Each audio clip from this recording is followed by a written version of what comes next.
Whoa. What's up? I'm Austin Griffith. Happy Bowtie Friday. I'm here with the Build Guild. Let's show off some Build Guild builds. So I think the goal here is just to see a couple things being built in Scaffold-Eth. We might show off some Scaffold-Eth too, but let's just do a demo. Daniel, you want to share your screen and show it? And I think Alex, you're on deck, and then maybe Carlos and I will do something to follow that up. Okay. So I'm sharing my screen right. Can you hear me? Yep, we got you. Okay. So I'm sharing my screen. I'm getting the link. Just give me 1 second.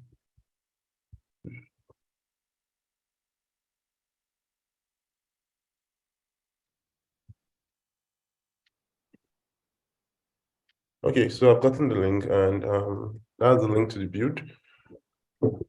The project name is That Sucks. So I think here we had a bit of issue. I think it was a communication issue where like we had duplicate implementation.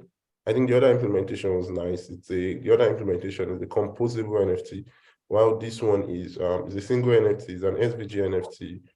Let's go. And that was my fault. Sorry, we had duplicate work going. I kind of YOLO. Sometimes I YOLO Figmas in multiple directions, and I YOLO'd this one, and then we didn't have the right communication. But yeah, so part 2 of this sucks.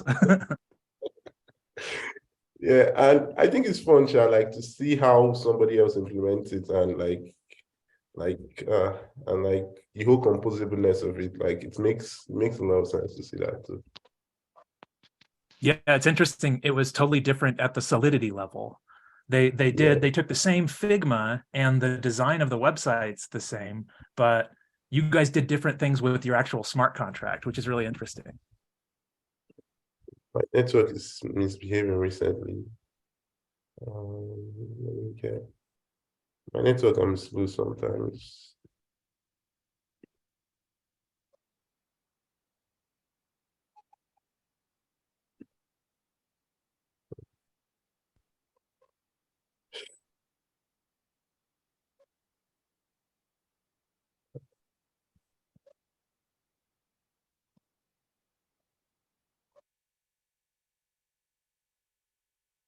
Okay. Yeah.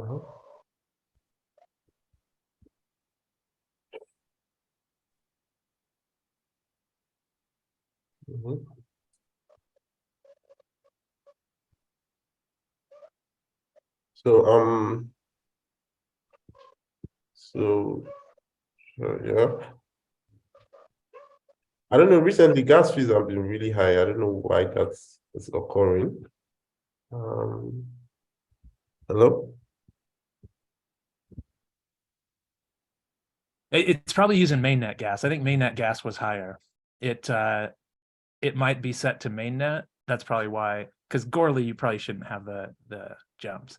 But I can steal the. Oh, I can share this back to you if yours loaded. Okay, let me see. It has not. Is this a thing with Surge or something? Like, is this Surge, like, sometimes it's not loading? Oh, there it's gone. There it went. Oh, and then it faded out. That was nice. So that was the mint, right? Okay, cool. Yeah. All right, I'll share it. You steal the screen back. I just wanted to show it off while yours was loading. If yours is up, mine is not yet done. Mine is not yet done. So if you can just continue, I'll just explain to your screen. Okay. Okay. Yeah. Okay. Perfect. So I think after that it's supposed to. So this particular page show you your socks, particular socks you've minted. So for each individual socks, that's the guide of the page. That's the guide of the next page is the guide of the socks. So it's how you customize your socks. The hairy legs. How you customize your socks and how you pick out what socks to use, and like how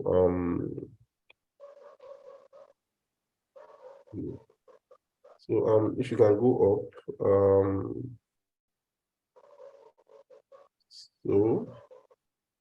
so we're using Alchemy. We're using Alchemy to get it faster, for it to load faster, instead of like running an indexer like you did with optimistic logis. I'm trying to like put in all the necessary information I can think of. Yeah, they're on chain. somebody just said they're on chain. Everything is on chain, and it has properties. If you go to OpenSea, you see the properties. Like every source has a sequence of properties, and we're even planning to make a game out of the properties, a memory game of sorts.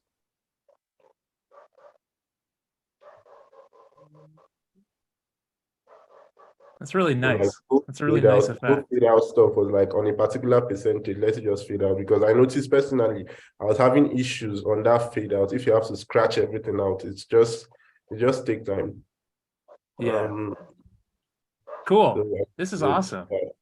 Yeah. Great I think the stuff. hardest, I think I really like the whole animation, the whole clouds moving animation. Like I was like, wow, this is that was nice. The clouds are great. Yeah, it's a really nice touch. Yeah. That was tough, Sha. I'm not a CSS Shout out. person. I don't know. Shout out to CSS. Olga. Yeah, Olga did a great design on this one. like she's a great artist. So Okay. let me just pitch you one last thing before we go. Before you move on to the next person. Yep. Can I do that? Yeah. So we're making a game for it. We're making a matching game for the socks. I think we're making a matching game for the socks. That'd be I'm going fun. to something like you know these games where you just click and you tap and see if you get Yeah. the correct match. Yeah, so we're making something like that, a multiplayer game, so everybody can pull their NFT together, then we'll all play together. Even if that was just like a browser game and it had a bunch of socks that were hidden and you could click to flip the socks, my kids would play that over here. Like I have a touch screen, like they would love that. So let me know if you deploy that. I'll share that over here. Okay. I think Alex, are you up next? I think Alex has the next presentation. Hit us up. Good build, Daniel. Sorry about the duplicate effort, but hopefully it was like a good learning experience and you learned a lot about how to kind of build an on-chain NFT. It's up to you whether or not you guys want me to go next, because my thing's not Scaffold-Eth. I'm shilling my weird text editor. Okay. Shill your weird text editor. Let's do it. And then we'll jump into a Scaffold-Eth thing. Totally fine. Okay, cool. Yeah, shilling hat is going on. Okay, let me share my screen and I'll give a little presentation I have prepared. Okay. I'm gonna share my whole desktop. Okay, so let's talk about, this is actually not a text editor talk. This is a talk about the Krebs cycle, and we're talking about biology. So the Krebs cycle starts off with, while the citric acid cycle is generally highly conserved, there's a significant variability in the enzymes found in the different taxa, but this isn't actually about the Krebs cycle. This is to highlight a point that text is not particularly efficient to understand. So let's look at a diagram for the Krebs cycle instead. Here we can kind of grok and understand conceptually kind of what is going on. Okay, so we start off with acetyl carboxylic acid, which goes into this next step and becomes citric acid, which then moves on to this next step, blah, blah, blah. This diagram is much easier to process, much easier to understand than this giant wall of text. And so one thing I think that kind of we get stuck in as programmers is like our historical trends. And so I think that the kind of text editing for plain text is great. Sorry, my cat's trying to jump on the desk. Text editing for plain text in processing text is great. It's worked well in the past, but I don't think that it's necessarily the end all be all. Sorry, let me say hi to the camera. My cat's snoring, and Carlos said it kind of sounds like an old man moaning. So if you hear like a "arr, arr," that's my cat in the background over here. Word. Okay, sorry. Slight distraction there. But anyway, I think that text editing in plain text is not the best way to do it. And I think that we should play around with other sorts of text editing. So about something that I've done a lot of work with in the past, which is visual scripting languages. Why are visual scripting languages cool? Visual scripting languages are cool because they're super easy to understand, right? Like if we pull up like an Unreal blueprint or something, we can kind of conceptually understand what's going on here. This is like, okay, this is simple, it's visual, it's easy to understand for new people. It's not scary like something such as like a blank text editor for people. Because, for me, when I was starting development, this was a very scary concept of staring at a blank text editor. However, what happens is these simple sort of concepts, when any sort of complexity is added, become a giant mess of spaghetti.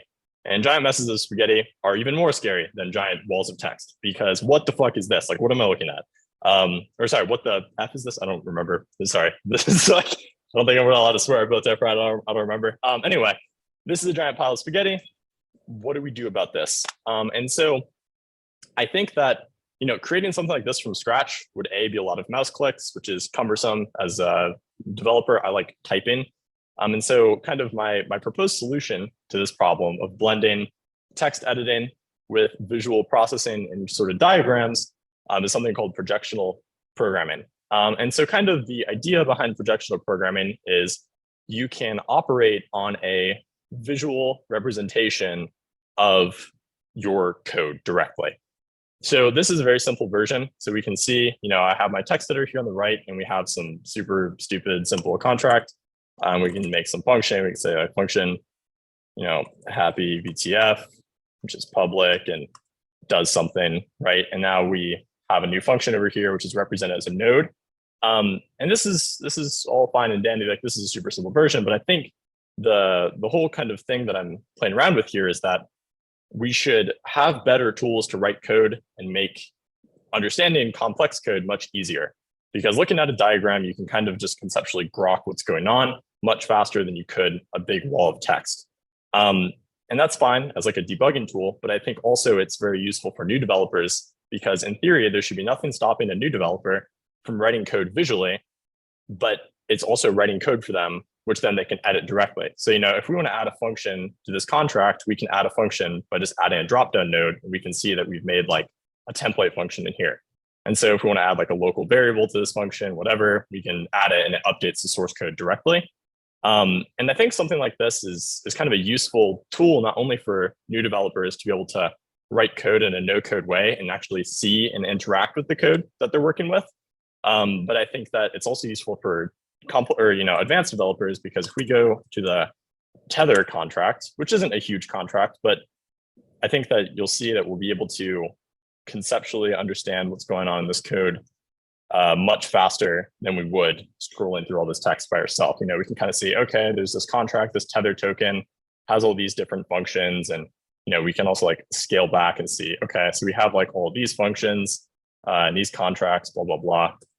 But yeah, so anyway, this is kind of the end of my talk. Is I think that we should think about better ways of writing text. And so that's kind of what I'm trying to build, is a proof of concept of kind of a blended visual and textual editing editor that allows you to write code and manipulate your code in a no-code fashion.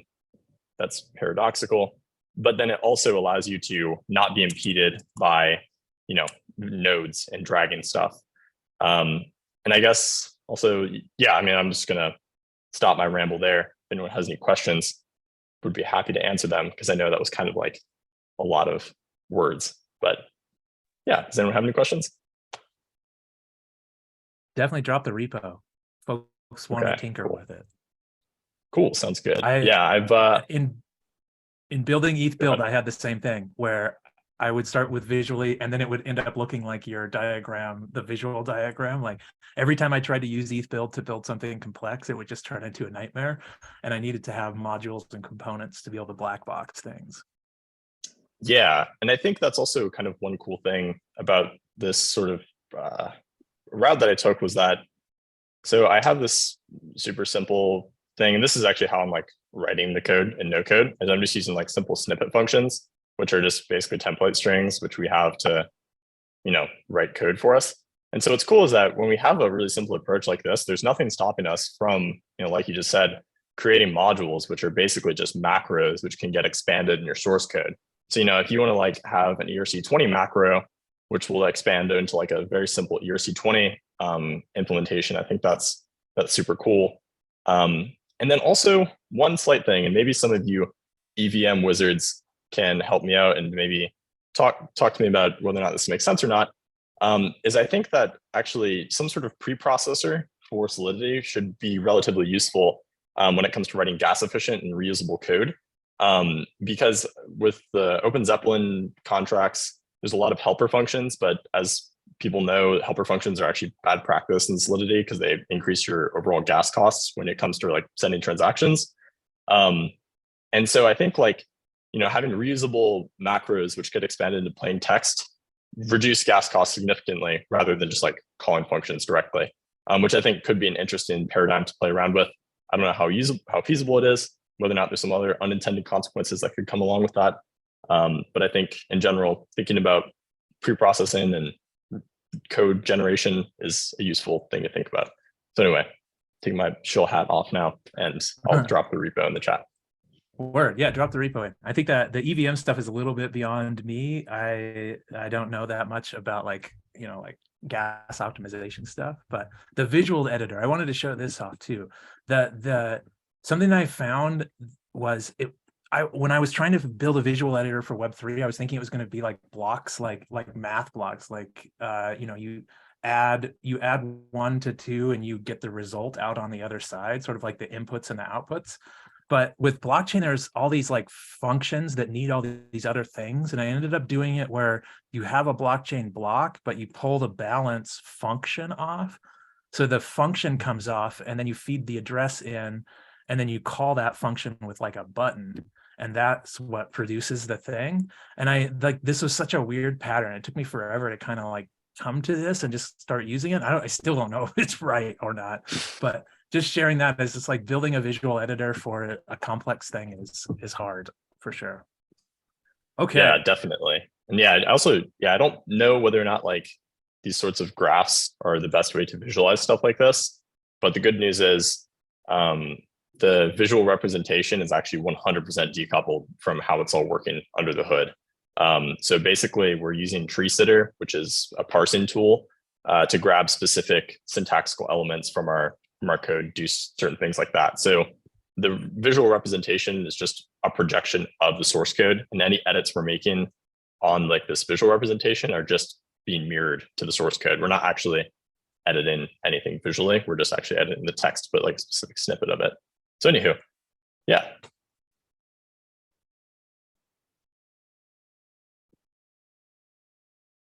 Dope, man. Thanks for the presentation. I think those are the 2 presentations. IDDK, if we have any other Scaffold-Eth builders. I think I could do a quick Scaffold-Eth 2 demo. It might be a little wild and broken, but I think we need to do like a getting started with Scaffold-Eth 2. Not broken. It won't be broken. Carlos writes some good code. Broken is in my own head trying to figure out how things work. But unless anybody else jumps in with a Scaffold-Eth build, I think I'll show off that next, and we'll call it a BTF.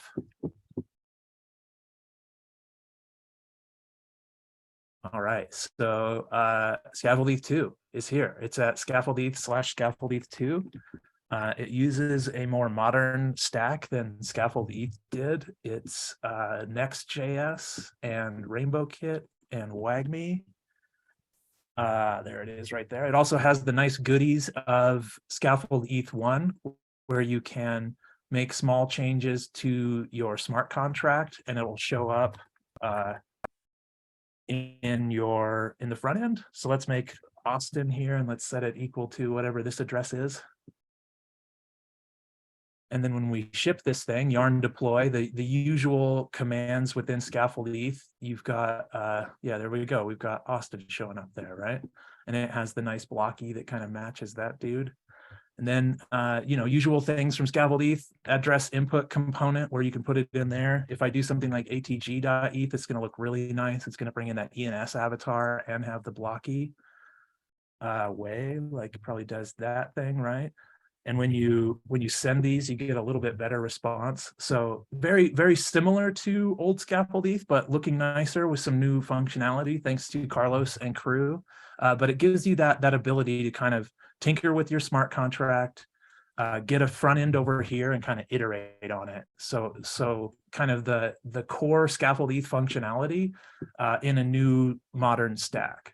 And I think that one other weird thing is the burner wallet. And I still don't know how we're going to totally get this UX perfect, but Carlos has done an awesome job where if you just land on localhost 3000, you'll get a burner wallet. And this one kind of looks similar to that one. Let me close that. Let me get another one. So it's very different. Yeah. See this, dude? So you're getting a wallet on page load when you're working locally. And that's really nice because if you have a burner wallet and it drops gas right to it, then you go straight to tinkering with your contract and you don't worry about wallets or nonces or anything on localhost. You can connect your wallet eventually, but this burner wallet's really nice to start. And I think Carlos kind of had to hack around with Rainbow Kit to make this kind of burner wallet work. And we're still kind of getting it exactly right where we're trying to use Rainbow Kit here to kind of do this, but here I can actually connect with like my MetaMask if I want, right? But I'll go back to that burner wallet and we can tinker around with some Solidity here. Oh yeah. What you like change it? Yes. Rainbow Kit. Okay, but overall, Rainbow Kit and WAGMI are just better, and folks are thinking more about UX. They're actively developing on them. So I think that like our hooks or anything we try to do in-house, it'd be better if we can rely on outside packages and try to just keep Scaffold-Eth 2 super clean, but use these new tools that have good advanced teams working on them. Okay, so let's see. What should we do here, Carlos? Should we I was thinking about making just like a quick smart contract we could send money to. So something that would cause us to deploy things. If I was going to put this out on mainnet right now and put money into it, it would be safe because it has a withdraw function. I could pull this greeting if I wanted to. I could deploy that, right? I could send money to it as owner. I would probably pull this right here. Are there some console log stuff? I don't want to put console log out on mainnet. I mean, I probably don't want to put console, don't want to put anything on mainnet, but I want to do a live app. So maybe we could do Gourley or something. I don't know. Okay, so there's a contract looking good. Does it compile? The other thing I should show is the example UI. Sorry, I'm kind of jumping around on some tangents here, but as you tinker with your smart contract and you get it figured out, you will start working on building a UI. And I think Carlos has done a good job here. Carlos and Andrea have done a good job here, making this look like another front end, right? It should be like Scaffold-Eth is really good for kind of like just hacking, getting something together. But once you're ready to make a pretty app, you can kind of switch to this and have a pretty app. And you can kind of do it here. I think I can set my greeting to, right? Hello world.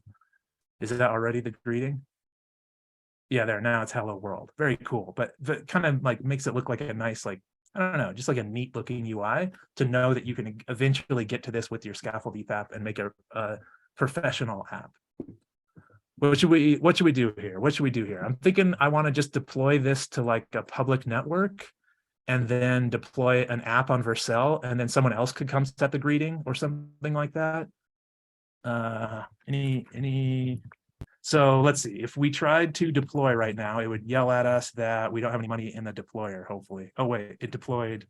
Yeah, like locally, but also like maybe you want to check the deploy script. Like, do you change like the owner of the contract? I mean, oh yeah, who's going to be the owner? Yeah, let's see. Okay, so well, we can see it here, right? Let's go see who is the owner. Oh, this guy's the owner. Okay, yeah, we definitely want to do set it up so the owner is, let's just set it to this dude, right? It should maybe even be Austin Greer, like my address. Okay, so now let's see. But the thing is that if you do that, like it's not going to work because Burner Wallet is not going to be available on the same at the live address. Yes. So we might as well just do my address eventually, right? Yes. Okay. Yeah. Cool. Okay, here we go. So we need to, it's telling us we don't have any money, right? So we need to do the usual thing where we have to generate an account. Usually you can generate a wallet and then do yarn account and then shoot that with a burner wallet and send some funds to it, which I will do. All right, sending $100 of Gourley, go. Okay, now Gourley's slow as heck, so that will take 15 excruciating seconds while we wait for that to go. Then it's yarn deploy network Gourley. I'm just going to start sending it, see what happens. Keep going, keep going, keep going.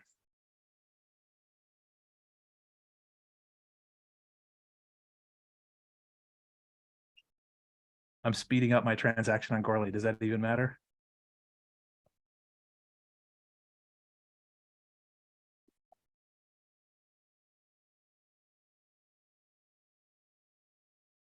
There we go. Here we go. Something's happening. It's taking time. We're deploying. Like maybe you can also Okay. show some of the, I don't know, Yep. on the index TSX, you can maybe some components or some hooks that you can use. So in the packages, you've got hard hat and then Next.js. And in the Next.js, you go to pages and an index, right? And this is basically that this page here, right? And if we wanted to, we could kind of like clear this out and add our own hello world or something. Oh, you were saying like the address input component. That's a good call. Yeah, I don't know, let's like see. you can So we maybe could do something like you can use like address. we have this use deployed contract hook, and you can get like your contract address, and maybe you can show the, I don't know, the balance of that contract, something.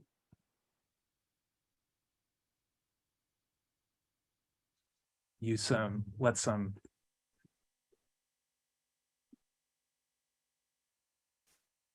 we're going to need a use state, right? So yeah, that's what we need. And we want to set address. There's like going to be a value that comes in and we set it. Sorry, we're live coding here. What are we doing? And then the address goes in here.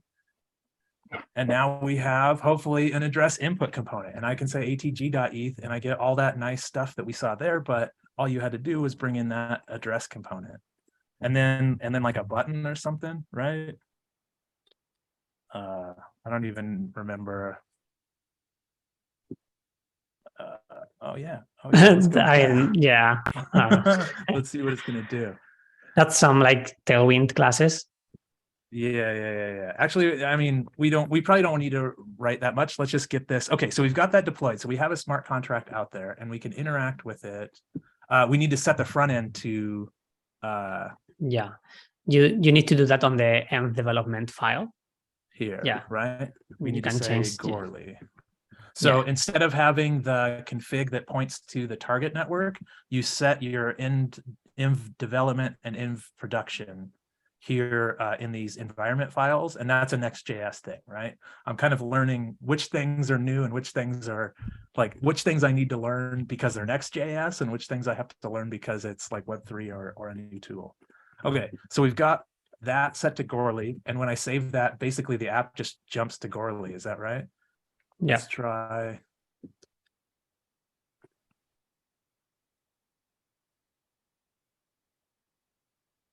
There we go. So now we have our app on Goerli with probably the smart contract, right? Yep. Hello world. This is going to send like a Goerli transaction, right? Yep. Okay, so our app is good. It's live. We've got a public smart contract. Now we need to have a public UI, and I think we do yarn Vercel for that, right? Also remember to change the env production file. Yep. If we're going to production, we need to change this one to Goerli also. All right, then I'm just going to hit yes to all this stuff probably, or default. But it's uploading. So this is similar to our Surge, where you would have a static site, but instead this is going to Vercel, and it also has that automatic like backend. If we were to put some API routes in, that backend would now be hosted in Vercel too. And you can go to the Vercel dashboard and point a DNS at your deployment and have that all set up too. And you can also and WagMe hooks. Let's do a WagMe hook. Someone's asking about it. We could definitely do that. Sorry, what were you going to say, Carlos? Let's do WagMe. No, I was going to say that you can connect your Vercel project to your GitHub account or to your GitHub repo. So every time that you push into your repo, it gets deployed automatically. Okay, so a couple of things here. How would we call like a WagMe hook, or maybe how would we read our purpose from our contract? Can we just get a glimpse of that? Yeah, you have two ways, right? Like, I mean, like we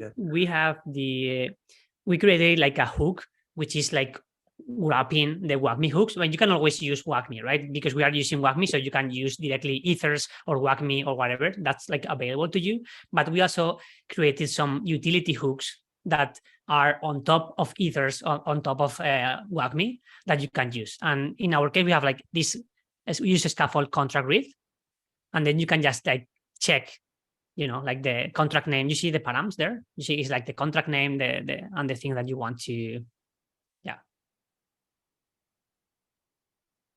So contract name would be your contract, right? Yeah.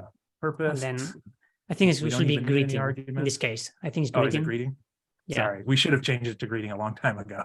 Okay, and this is the greeting then, right? Is that right? Or is that it just keeps it? No, that's going to be like Oh, an object, this. because the whole thing that you have the data, you have also like the is loading, you have the refetch, so you have like a bunch of utilities in that call.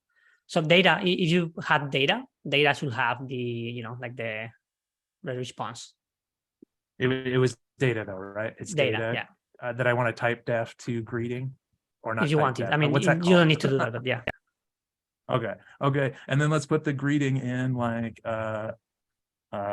just a div probably, right? Look at this, making a div. Is it going to be centered? Who knows? Center a div.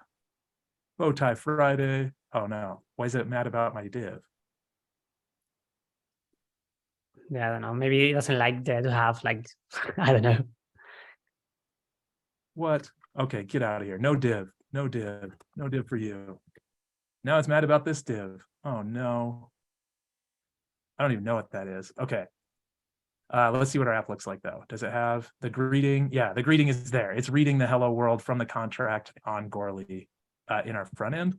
And Oh yeah, remember this, like this is because it can't compile. You probably have like some lint errors. So it's not like deploying by default, yeah. Okay, probably some things that we're not but using, that's right? easy. Yes, I need to remove that stuff. Yeah. Now are we happy? Let's see. This is a little, I imagine a little Yeah. baby Carlos yelling at me every time my syntax is not right. All right, let's deploy it again. Yarn Vercel, please work second try.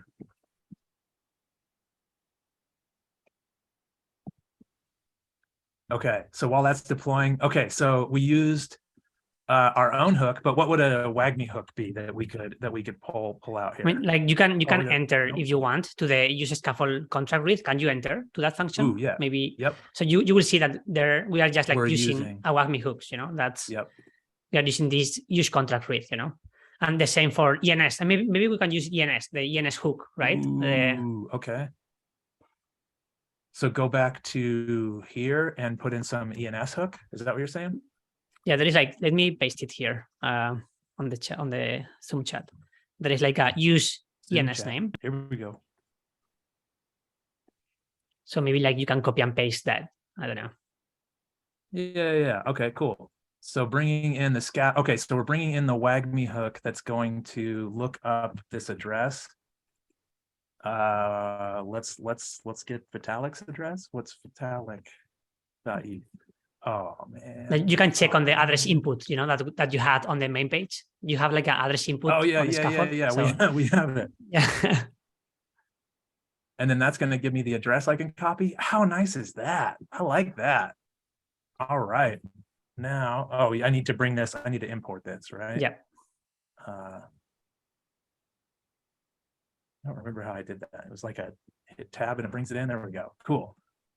Now. And maybe you can like console log that. Yeah. Live. And that's going to be the data, right? So we could say this is going to be V's name or something like that. Yep.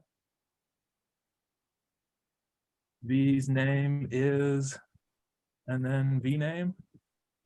And then we go look over here. Oh, it's null. Let's see. Still null. Still no. Maybe we need to provide a provider to this thing.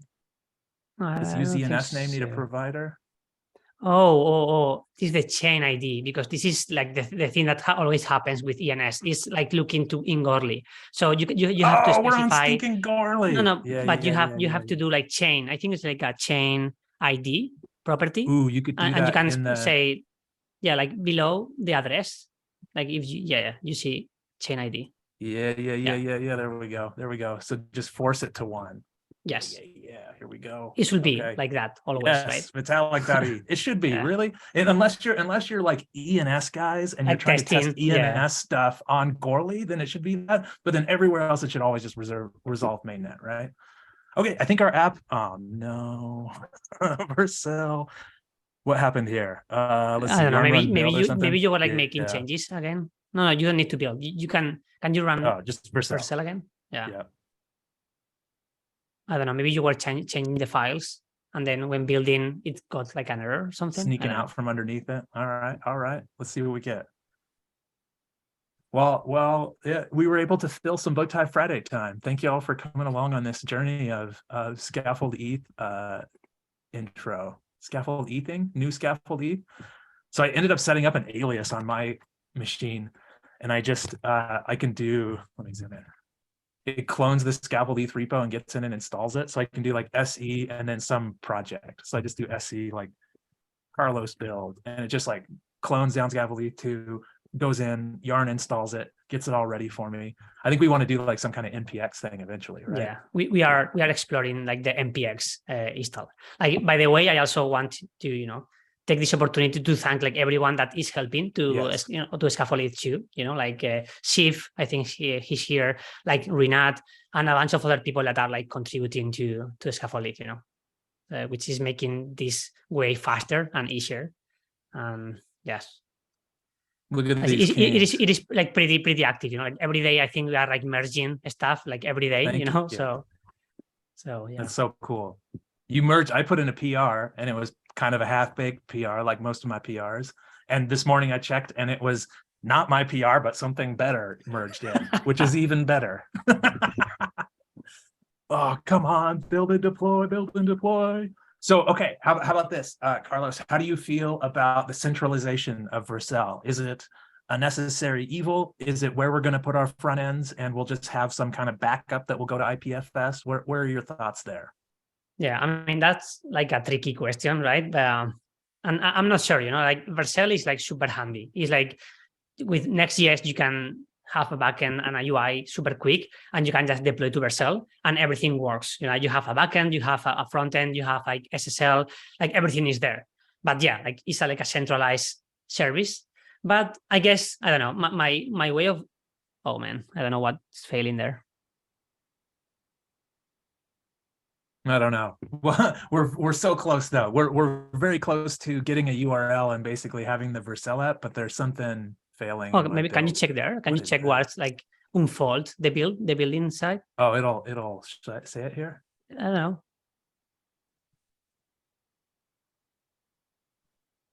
Oh, wag me. Failed to compile. IDK. We can troubleshoot this offline, I think. Yeah, I'm not sure. But it's very close. By ETH Denver, we're going to be doing a ton of workshops on Scaffold-Eth 2. Carlos and I are getting together regularly, just shipping small things with Scaffold-Eth 2, getting used to it, kind of smoothing off the rough edges. But yeah, also, yeah, just like you said, Carlos, shout out to Shiv and company for all their help on making it what it is and making it a nice, clean product. And if you look in there, like Austin hasn't committed almost no code to this thing, so it's super clean. All right, thank you, Carlos. Thank you all for coming out to Bowtie Friday. We won't have a couple for a couple weeks because we're going to be doing ETH Denver and be all up in all that madness, but I'll see y'all in Denver in a week. Thank you all for being here. Happy Bowtie Friday. See ya. See you. Bye.